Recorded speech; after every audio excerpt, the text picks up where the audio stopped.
Hi friends, good morning. ನಾನು Friday ಯಾವುದೇ ರೀತಿ ವಿಡಿಯೋ ಮಾಡ್ಕೊಳ್ಳೋಕ್ಕಾಗಲಿಲ್ಲ. ಹಾಗಾಗಿ ನಾನು ಸ್ಯಾಟರ್ಡೆ ಮಾರ್ನಿಂಗೇ ವಿಡಿಯೋ ಸ್ಟಾರ್ಟ್ ಮಾಡಿದ್ದೀನಿ. ಬೆಳಗ್ಗೆ ಎದ್ದ ತಕ್ಷಣ ನಾನು ಜೀರಾ ವಾಟರ್ ಕುಡಿದು ಜೊತೆಗೆ ಒಂದು ಸ್ಮೂದಿ ಮಾಡಿಕೊಂಡು ಇಷ್ಟಿದು ಸ್ವಲ್ಪ ನೋಟ್ಸ್ ಮಾಡೋದಿತ್ತು, ನೋಟ್ಸ್ ಮಾಡಿದೆ. ಮಧ್ಯಾಹ್ನ ಊಟಕ್ಕೆ ಬಂದು ಸ್ವಲ್ಪ ಎಗ್ ಬುರ್ಜಿ ಮಾಡಿಕೊಂಡೆ. ಹಾಗೆಯೇ ರುಮಾಲಿ ರೋಟಿ ಜೊತೆಗೆ ಚಿಕನ್ ಬಿರಿಯಾನಿ, ಹಾಗೆಯೇ ಒಂದು ರುಮಾಲಿ ರೋಟಿಗೆ ಮಟನ್ ಗೋಸ್ ಮಾಡ್ಕೊಂಡಿದ್ದೆ. ತುಂಬ ಚೆನ್ನಾಗಿತ್ತು. ಬಿರಿಯಾನಿನೂ ಸ್ವಲ್ಪ ದೊಣ್ಣೆ ಬಿರಿಯಾನಿ ಸ್ಟೈಲಲ್ಲೇ ಬಂದಿತ್ತು. ನನಗಂತೂ ತುಂಬಾ ಇಷ್ಟ ಆಯಿತು.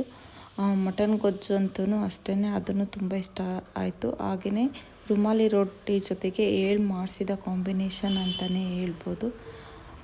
ಇವತ್ತು ಫುಲ್ ಮೀಲ್ಸ್ ಅಂತಲೇ ಹೇಳ್ಬೋದು. ಊಟ ತುಂಬ ಚೆನ್ನಾಗಿತ್ತು. ಅದ್ರ ಜೊತೆಗೆ ನಾನು ಹೆಡ್ಡೇಕ್ ಅಂತ ಒಂದು ಕಾಫಿ ಕುಡಿದೆ, ಈಚೆ ಫಿಲ್ಟರ್ ಕಾಫಿ. ಅದಾದಮೇಲೆ ರಾತ್ರಿ ಊಟಕ್ಕೆ ವಾಟರ್ ಮಿಲನ್ ತಿಂದೆ ಮತ್ತು ಜೀರಿಗೆ ನೀರು ಕುಡಿದೆ.